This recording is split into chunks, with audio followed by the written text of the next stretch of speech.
si je ne sais pas ce que je veux, si je ne sais pas ce dont j'ai besoin, je ne peux pas choisir quelqu'un qui puisse répondre à mes besoins. Si je ne sais pas ce que veut l'autre, si je ne sais pas quels sont les besoins de l'autre, je ne peux pas répondre à ses besoins. Je ne peux pas. C'est pas possible. Donc, avoir en tête de toujours se questionner et de prendre le temps de se questionner sur ce dont j'ai besoin, c'est le début de l'histoire. C'est le début de l'aventure.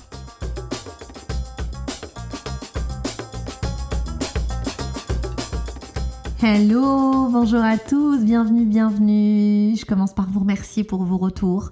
L'épisode avec Laurie vous a beaucoup plu et franchement ça me fait super plaisir. Je suis super contente que les sujets que j'aborde vous touchent, qu'ils vous fassent réfléchir, qu'ils continuent à vous permettre de gratter là où vous avez besoin de gratter, de creuser des sujets sensibles et difficiles.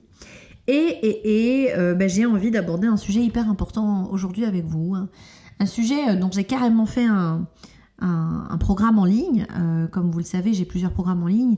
Et j'ai un programme sur l'amour et la rencontre amoureuse. Et c'est de ça dont j'ai envie de vous parler aujourd'hui.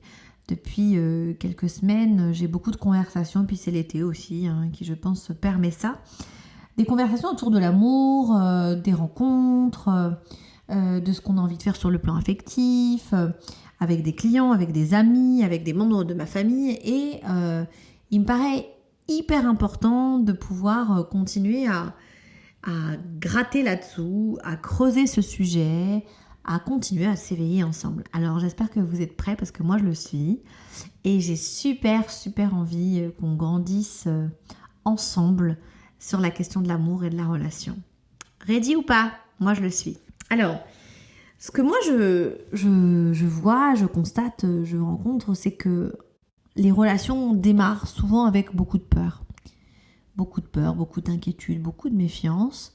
Et puis, malgré nous, en conscience ou pas, on fait porter à cette nouvelle rencontre l'ensemble de notre histoire. Et d'une manière ou d'une autre, il paye ce qu'on a pu vivre avant. Alors, je m'explique. Effectivement, je pense à certaines personnes, là en l'occurrence, je suis sûre que vous vous reconnaissez, qui peuvent tout de suite arriver dans un lien et être dans la vigilance, dans l'inquiétude, dans la méfiance, voire dans la peur et s'empêcher d'être dans le lien et dans la relation parce qu'ils n'y sont pas en fait, ils sont que dans leur tête. Ils sont dans leur tête et dans leur tête il y a mais rappelle-toi ce qui s'est passé et rappelle-toi ce qui t'a fait et l'autre c'était comme ça et ceci et cela mais attention c'est trop beau pour être vrai mais pourquoi? Et donc tu démarres déjà ta relation avec un truc qui est attention danger. Donc on n'est absolument pas dans l'ouverture, on est dans un truc de méfiance, d'inquiétude, de peur et puis finalement on ne laisse pas de place à la spontanéité du lien mais aussi à ce que cette relation peut nous offrir. Parce qu'elle est déjà habitée par des fantômes, quoi. Et ces fantômes, c'est notre histoire, c'est nos conflits, nos anciens conflits, c'est nos frustrations, c'est nos peurs. Et donc, on ne laisse aucune chance à cette nouvelle relation parce qu'on l'habite déjà avec nos fantômes. Et ça, c'est un sujet que j'ai vraiment envie de partager avec vous parce que avoir peur, c'est normal, être inquiet de manière générale, quand on rencontre quelqu'un, c'est assez ok. Mais quand la peur habite tout le lien et que l'autre porte en fait et paye l'ensemble de nos histoires passées, ça fait quand même un peu beaucoup et ça laisse peu de chance à ce que la relation soit saine.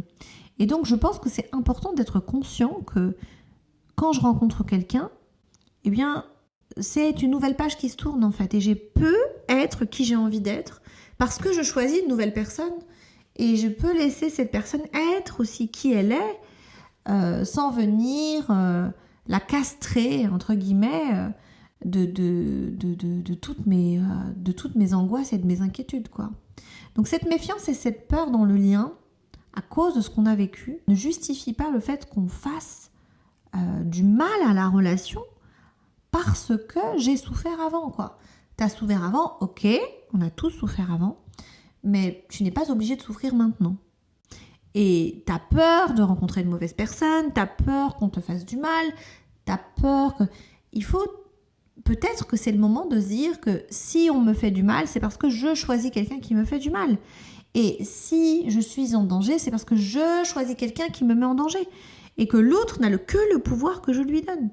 Donc si on replace les choses dans leur contexte, alors mes histoires du passé sont mes histoires de passé. Est-ce que je suis la même qu'il y a 1 an, qu'il y a 2 ans, qu'il y a 5 ans, qu'il y a 10 ans? Non. Hein, j'ai bougé, j'ai changé, j'ai grandi. Et peut-être que je sais choisir les gens aujourd'hui à partir d'endroits de moi qui vont bien. Et donc, choisir des personnes qui me font du bien. Et peut-être que je peux me faire confiance sur le fait que je suis en mesure de choisir quelqu'un de bien pour moi, plutôt que de charger l'histoire, quoi, la nouvelle histoire qu'on est en train de construire. C'est un point important pour moi et j'espère que vous allez pouvoir l'approfondir, le faire grandir à l'intérieur de vous. L'autre n'a pas apporté notre histoire. Et ça, c'est important. D'autre part, un truc qui abîme et qui met en difficulté les relations et les histoires, c'est aussi, les histoires qui commencent, j'entends, c'est aussi nos attentes.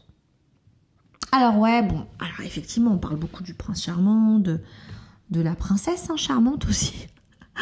Et puis de cette idée que oui, alors il faudrait que la personne soit comme ci, comme ça, comme ci, comme ça. Et puis voilà, je suis sûre que quand je vais la rencontrer, ça va donner ça. Puis moi, en fait, ça va... Enfin voilà, un truc en dehors de la réalité complètement. Et finalement, encore une fois, quand je suis dans ma tête, quand je suis dans mes attentes, je ne suis pas dans la relation. Et alors oui, mais tu comprends, j'ai des critères, oui, mais tu comprends... Oui, je comprends. Oui, je comprends. Mais est-ce que toi, tu comprends que quand tu charges l'autre de toutes tes attentes, eh bien, tu ne laisses aucune chance, encore une fois, à la relation. Donc, il y a tes peurs qui chargent la relation, il y a tes attentes. C'est quand même beaucoup, quoi. Donc, peut-être que c'est le moment aussi de regarder ces attentes comme quelque chose qui parle de nous. Et moi, j'ai quelqu'un à qui je pense qui partageait un truc hyper intéressant. Il me racontait comment il attendait de sa copine tout ce qu'il n'arrivait pas à faire pour lui. Donc, il disait un truc hyper intéressant. Il disait, mais moi, c'est dur pour moi de faire ce que je dis. Donc, quand mes engagements, mes valeurs, ce qui est important pour moi, c'est dur d'être à la hauteur de ce que je pense, de ce que je dis et de mes valeurs. Donc, du coup, je suis hyper exigeant envers la personne qui partage ma vie, parce qu'elle doit absolument être à la hauteur de ce qu'elle dit, etc. Et donc, il ne laisse aucune place à l'erreur, en fait, là-dedans. Et il y a une exigence qui est insupportable. Et donc, l'attente est le reflet de quelque chose en nous qui n'arrive pas, en fait, que je n'arrive pas à mettre en place, que je n'arrive pas à accomplir. Ou ça peut être aussi une espèce d'espoir, quoi, que grâce à ça, tout va se résoudre, que ça y est, que je vais tout régler, etc., etc. Donc, venez, on fait un petit peu une espèce de mise à jour de nos attentes, et puis on se pose la question de savoir si cette attente-là, elle est fondamentale, elle est nécessaire dans le lien, dans la relation. Est-ce qu'elle parle de moi? Est-ce qu'elle parle de l'autre? Et venez, on se remet dans la réalité, quoi, parce que cette réalité, elle est importante. La réalité, c'est pas, je passe ma vie au restaurant, je passe ma vie en vacances, je passe ma vie à être in love. Non, il y a une réalité qui est bien plus grande que juste ce que tu imagines et ce que tu vois aussi des autres couples, parce que tu vois qu'une partie. Et donc tu construis la base, en fait, de tes critères, de ce que tu veux du couple à partir des autres, à partir de ce que tu vois. Alors le couple de tes parents, évidemment, mais aussi les films, les copains, les copines, etc. Et en réalité, tu vois qu'une partie, quoi. Et rappelle-toi que tu vois qu'une partie. Et ça, c'est très important. J'espère que c'est aussi quelque chose que vous allez pouvoir approfondir, éclaircir et continuer à illuminer, en fait, de votre savoir, de vos recherches, etc. Alors, il y a un troisième point qui me paraît vachement important et qui charge, en fait, les nouvelles relations, qui chargent les rencontres, c'est l'espoir ou le désespoir. Alors ça va ensemble, dans le sens où l'espoir, donc c'est un peu l'attente, le truc idéal, voilà, donc j'espère que ça va bien se passer cette fois, j'y mets tous mes espoirs, j'y mets toute ma positivité, j'y mets toute la pression du monde. Donc évidemment, quand il y a attente énormissime, et quand il y a espoir énormissime, il y a souvent désillusion derrière, parce que l'attente crée la désillusion, on le sait. D'autre part, le désespoir, alors ça c'est un petit peu plus glauque, et là je vais m'adresser à toute une partie de nous, parce qu'on est tous dans le désespoir parfois, qui charge en fait la relation, parce que on est tellement désespéré que parfois on fait des trucs qui sont complètement irrationnels. Alors vous allez tous vous reconnaître là-dedans, moi la première, mais quand on est dans le désespoir, quand on est au bout de notre vie, qu'on n'a plus du tout d'issue, qu'on est complètement... on n'y croit plus en fait, on n'y croit plus, on est complètement dans le désespoir de la rencontre, dès qu'il va y avoir une petite lueur, un petit quelque chose qui ressemble à quelqu'un qui pourrait être convenable ou qui pourrait nous accueillir, et là, ça devient... on est désespérément dans l'attente. Et donc, c'est la totale. On fait porter, en fait, notre désespoir à l'autre, évidemment. Et puis, on en devient hyper dépendante, hyper fusionnelle, hyper symbiotique, hyper irrationnelle. Et là, le truc qui, évidemment, nous pose tous un problème et qui prend toute la place, c'est effectivement l'obsession. On en devient obsessionnel. Et l'autre le voit, en fait. L'autre le voit, même si tu essaies de te cacher très bien, on le voit, vous pouvez le voir sur Internet, sur Instagram, je trouve que c'est une plateforme hyper claire, en fait, et qui montre de manière assez évidente le désespoir d'un certain nombre de personnes, à la fois sur le plan affectif, sur le plan esthétique, sur le plan de l'image, sur le plan du corps, etc. etc. Alors on le voit aussi sur les sites de rencontres. Le désespoir amène à avoir un comportement qui est désespérant. Donc, souvent, et pourquoi je le dis, c'est vraiment pour essayer de prendre conscience de ce désespoir. C'est-à-dire qu'on ne s'en rend pas compte. On ne se rend pas compte qu'on est désespéré. Et l'autre ne s'en rend pas vraiment compte, mais il voit des signes d'éléments désespérants. Donc le nombre de coups de fil, le nombre de messages, les pressions entre chaque échange, les bouderies, la manière dont on peut bouder, la manière dont on peut... Tout ça, c'est vraiment la manifestation du truc qui dit « Ah vas-y, j'ai tellement envie, j'espère tellement, je veux... » Et là, je zappe tout, je ferme tout, le monde n'existe pas, je suis dans mon désespoir. Et quand je suis dans mon désespoir, je peux faire énormément d'erreurs parce que je suis dans l'irrationalité totale et surtout, j'oublie le monde qui est autour de moi. Et je sais pas si vous avez eu ces trucs, moi j'ai eu plusieurs fois cette expérience pas très sympa de personnes qui, dès qu'elles rencontrent quelqu'un, alors bien sûr, on a les premiers mois, premières années, cette espèce de besoin d'apprendre à connaître l'autre. Donc évidemment, la personne est beaucoup moins disponible et beaucoup plus dans le lien, dans la relation avec la personne qu'elle vient de rencontrer. Mais t'en as qui disparaissent complètement, disparaissent total, parce qu'elles viennent de rencontrer quelqu'un. Et puis, alors toi t'es là, tu comprends pas trop, au départ tu te dis t'as fait quelque chose, qu'est-ce qui s'est passé ?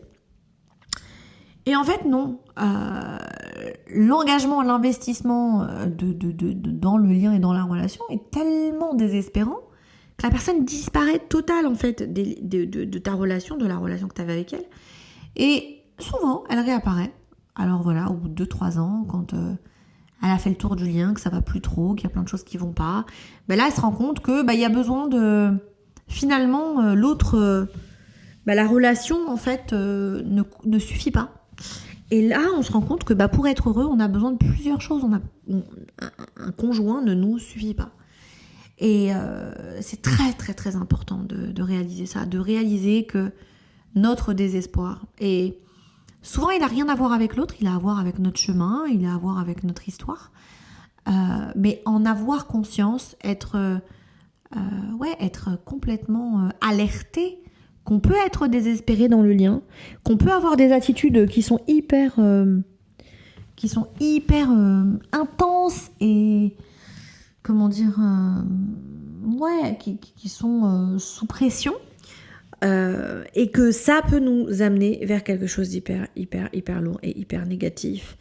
Et que être conscient de ça, se regarder faire, écouter nos proches qui peuvent nous dire hey, attention là, tu sais que ce que tu es en train de faire, tu t'abandonnes, tu te regardes plus, tu es concentré sur l'autre, peut-être que là, t'en fais trop. Quand c'est fait évidemment avec bienveillance et générosité et sans aucun intérêt, parce que parfois il peut en avoir, c'est important de se dire ok, qu'est-ce que je fais là? Est-ce que je suis désespérée? Est-ce que je suis à l'écoute? Est-ce que les autres, à ce moment-là, on est tellement dedans qu'on ne se rend pas compte qu'on est en train de disparaître et de faire disparaître les gens autour de nous. On disparaît dans la relation ou, alors ça c'est au mieux, et au pire on disparaît dans la vie de l'autre.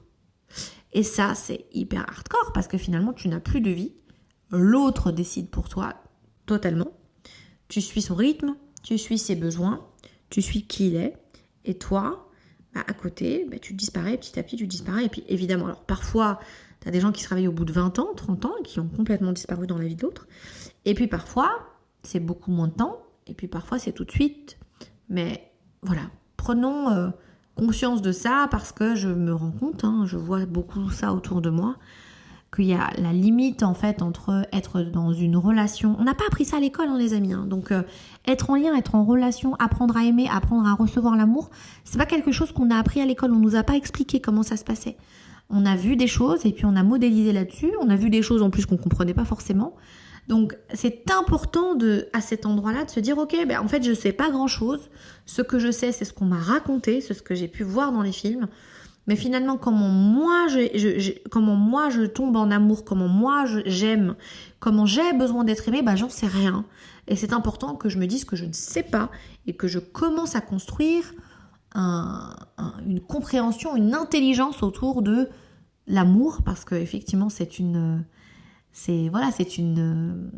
énergie disponible et accessible à tous. Encore faut-il qu'elle soit bien utilisée. Ok, ni dans l'excès, ni dans le... Il n'y a jamais trop d'amour, mais par contre, il y a une manière d'utiliser l'amour qui peut être dangereuse. Et c'est de ça dont j'ai envie de parler aujourd'hui, c'est de ça dont j'ai envie de tirer la sonnette d'alarme, parce que je vois trop de choses qui sont douloureuses, qui font souffrir les gens. Et pour moi... c'est le début de l'histoire. Si tu es consciente de ton désespoir en amour, peut-être, si tu es conscient de ton désespoir en amour, ça te permet aussi de travailler dessus, d'éclairer, d'éclaircir, et puis de tracer un nouveau chemin, quoi. Il y a un élément fondamental que j'ai vraiment envie de dire et de crier très très très fort. Quand on est en lien, quand on est en relation, quand on veut rencontrer quelqu'un et construire, construire j'entends, je parle de construction, je parle pas de moments de joie, de moments de plaisir, etc. Je parle d'une construction à long terme. L'amour ne suffit pas. Et ça c'est quelque chose de pas facile à accepter, en fait, au début. L'amour ne suffit pas, on a besoin de plein d'autres éléments pour qu'une relation fonctionne. L'expérience l'a montré. Il y a des bouquins qui ont été écrits, des films qui ont été faits, des poésies qui ont été récitées pour dire à quel point l'amour ne suffit pas pour construire. Et c'est très très très important de savoir que quand on est dans l'amour, et quand on ressent de l'amour, on est sous emprise. On est sous emprise de l'amour. Et donc, l'amour a ses codes, et ces codes qui sont habités, chargés de ce qu'on a mis dedans. Et donc, l'idée, c'est d'éclairer ça, quoi. Qu'est-ce que tu as mis dans l'amour et pourquoi ça te fait aussi mal, en fait. Donc, l'amour, c'est une énergie vaste, complexe, et hyper fondamentale, nécessaire. Donc si tu commences pas par le début de l'histoire, c'est-à-dire comprendre ta relation à l'amour, c'est chaud, tu vas pas pouvoir avoir une relation à la hauteur de ce que tu veux, saine pour toi et pleine de positivité et d'espoir, quoi. Et ça ne veut pas dire que quand on aime, on se fâche pas. Moi, j'ai J'ai des gens, une cliente qui me disait, à qui je pense, mais plusieurs, hein, mais il y en a une en particulier qui me disait, mais c'est génial Asma, je suis super contente, ça fait 3 mois que j'ai rencontré un tel, et on se fâche pas du tout, on s'embrouille jamais. Voilà, c'était sa phrase, on s'embrouille jamais. Bah pour moi, c'est plutôt inquiétant en fait. Quand on s'embrouille pas avec l'autre, alors attention, il y a embrouille, on est d'accord, hein, mais s'il n'y a pas de conflit, s'il n'y a pas de tension, s'il n'y a pas d'explication, s'il n'y a pas de désaccord, est-ce que je suis complètement moi? Est-ce qu'il est complètement lui? J'en sais rien, mais je suis pas sûre. C'est-à-dire que la problématique en amour, c'est pas le conflit, c'est la manière dont on se fâche. C'est la manière dont on utilise le conflit. Et donc, un conflit, quand il se passe bien, eh bien, il permet de faire grandir la relation. Il permet d'être dans un lien sain, dans une relation plus saine. Il permet de donner la place à chacun pour dire ce qu'il est, ce dont il a besoin. Donc, je sais que c'est pas facile, mais l'idée, c'est d'apprendre à se fâcher, en fait. D'apprendre à être en conflit. Alors là, on parle de l'amour et de relations amoureuses, mais apprendre à se fâcher et à être en conflit avec l'autre, ben c'est de manière générale, c'est avec nos amis, avec nos membres, avec les membres de notre famille, mais ça ne veut pas dire forcément esclandre, séparation, violence, méchanceté. On peut être en conflit et être gentil. C'est tout à fait possible. On peut se fâcher, ne pas être d'accord et être gentil en fait. On n'a pas besoin d'utiliser la casquette du monstre pour être en conflit, en fait. On peut tout à fait exprimer son désaccord. Et ça, c'est aussi quelque chose qui s'apprend et qui demande du temps, mais qui est complètement accessible. Parce qu'en réalité, savoir se fâcher, c'est quelque chose de fondamental dans une relation, alors amoureuse ou autre, en fait. Et puis... pour continuer dans les points qui sont nécessaires pour avoir une relation saine, c'est un truc que je dis et que je redis, mais que je vais répéter parce que c'est fondamental. Il n'y a pas de relation saine si on n'est pas complètement conscient de notre besoin, de nos besoins, c'est-à-dire conscient et lucide sur nos besoins. Et on a besoin aussi de conscience et de lucidité concernant les besoins de l'autre.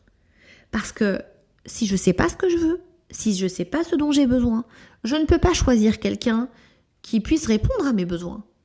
Si je ne sais pas ce que veut l'autre, si je ne sais pas quels sont les besoins de l'autre, je ne peux pas répondre à ses besoins. Je ne peux pas, c'est pas possible. Donc avoir en tête de toujours se questionner, de prendre le temps de se questionner sur ce dont j'ai besoin, c'est le début de l'histoire, c'est le début de l'aventure. Parce que on a besoin de connaître ses besoins.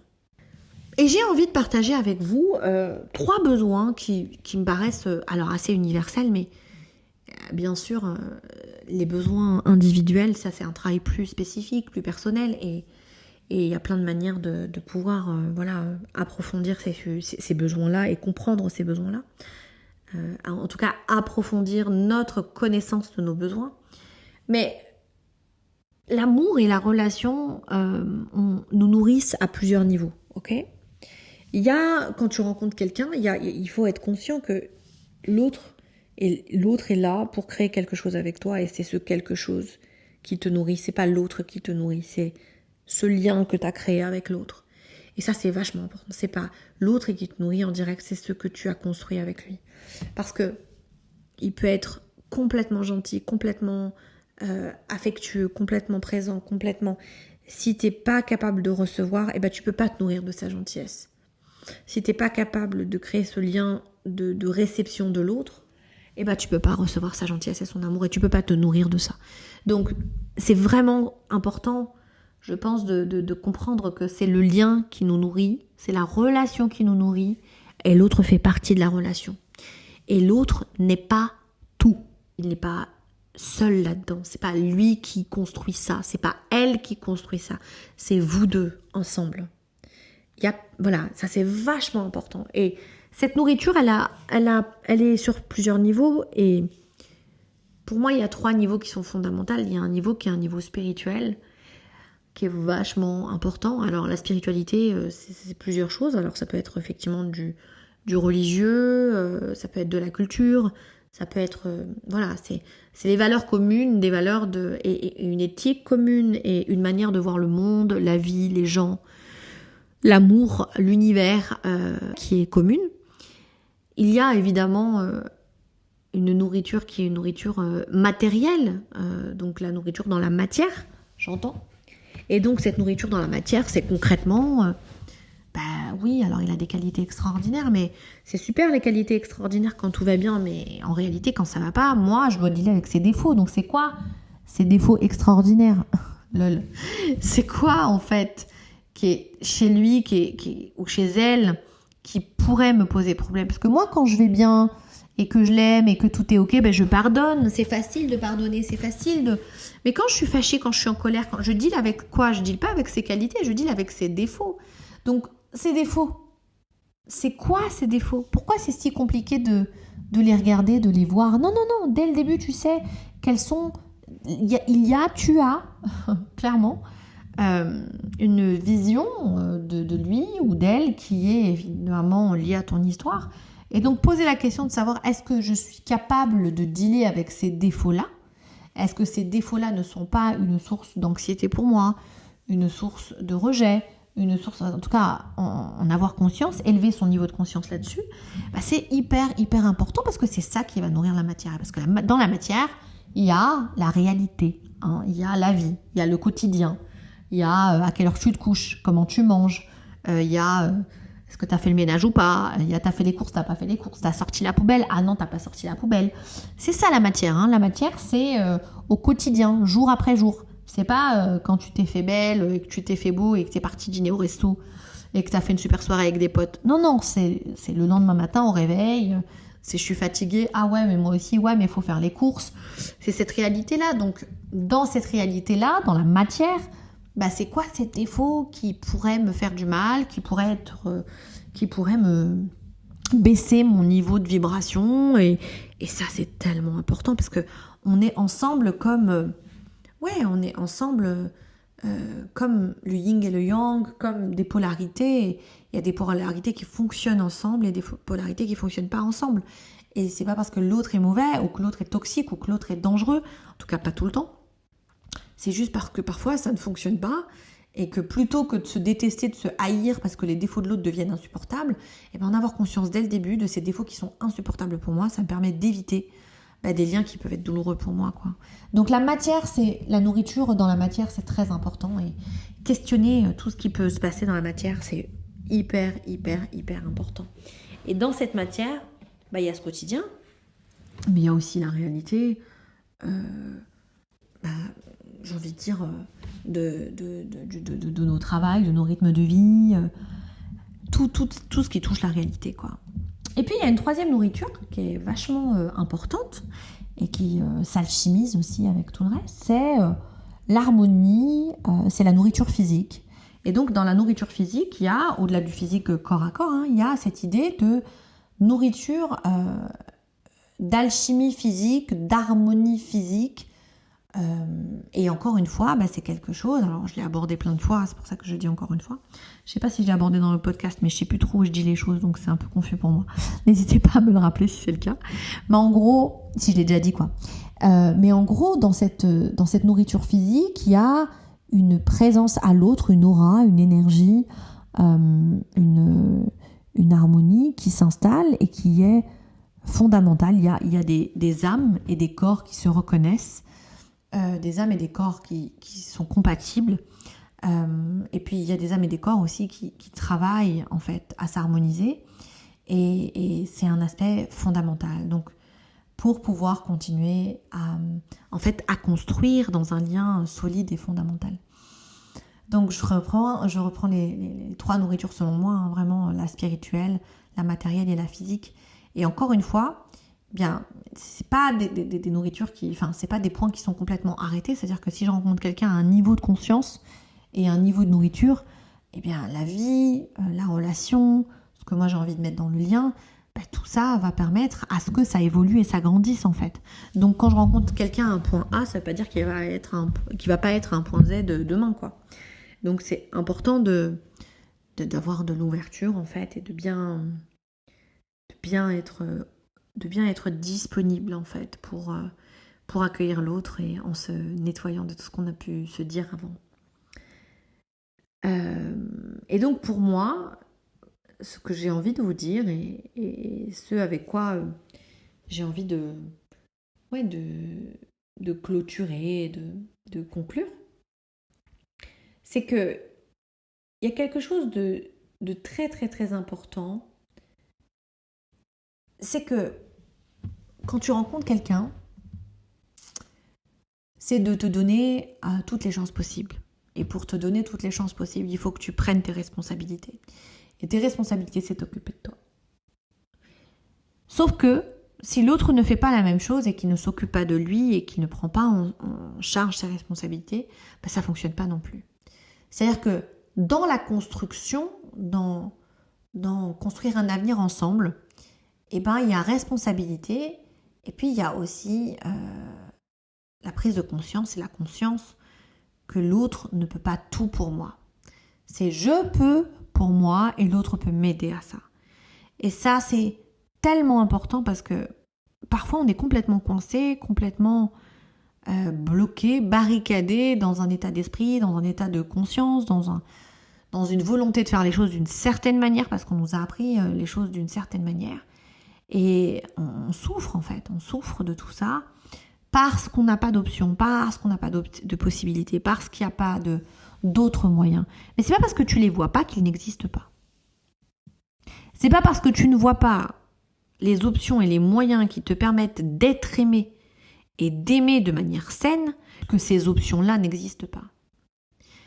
Donc, plus tu es consciente, plus tu es conscient que tu as une problématique dans le fait d'accueillir l'autre, de l'aimer et dans le fait de te laisser accueillir par l'autre, plus tu as des options et des solutions pour pouvoir aller dans le sens d'un lien sain. Mais ça te demande de travailler. Ça te demande de chercher, ça te demande de lire, ça te demande de chercher en fait à grandir à l'intérieur de toi. Alors là tu le fais parce que tu écoutes ce podcast, donc tu es dans l'idée. Alors bien sûr c'est un moyen de pouvoir te donner quelques pistes et j'espère que ça a été nourrissant pour toi.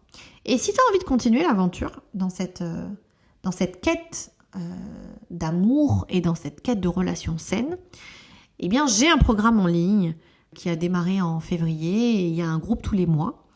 Donc si tu as envie de suivre la prochaine session de notre relation à l'amour, de mon programme sur la relation à l'amour, eh bien que tu sois en couple, que tu sois séparé, que tu aies des enfants, que tu n'en aies pas, que tu es célibataire depuis très longtemps, c'est un programme qui peut t'aider à vraiment dégager les fantômes qui n'ont plus à être là aujourd'hui, et puis qui peut te permettre d'ouvrir de nouvelles voies de relation, de nouvelles voies d'amour, de relations d'amour à toi et puis aux autres. Donc n'hésite pas à rentrer en contact avec moi par mail sur asmabelcoach@gmail.com et puis je te donnerai toutes les indications. En attendant, je te retrouve dimanche prochain pour un autre podcast. Je t'aime fort, prends bien soin de toi et j'espère sincèrement que tu profites de ton été. Gros bisous.